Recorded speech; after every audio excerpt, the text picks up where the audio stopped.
Welcome to the Tech Egg. Don't get scrambled. Enjoy the video. In this video, I will show how to replace a Ford Ecosport cabin filter. This simple task ensures you breathe cleaner air inside your car.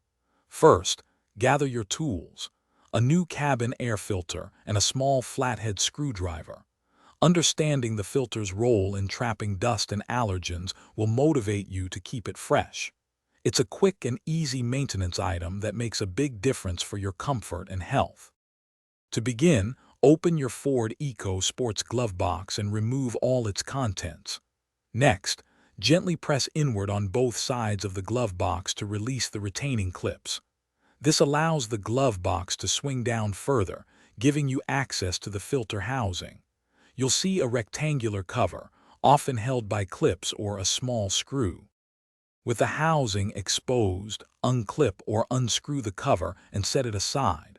Before pulling out the old filter, pay close attention to the airflow arrow printed on its side. This arrow indicates the direction air flows through the filter. Ensure your new filter's arrow points in the same direction when you slide it into place. This is crucial for proper filtration.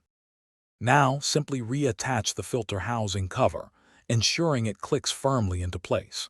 Then, lift the glove box and push it back until the side clips engage, securing it.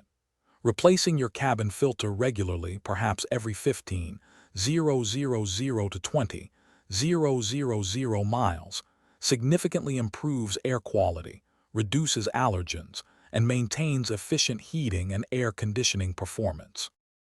Thanks for watching. Consider subscribing if I helped unscramble your problems.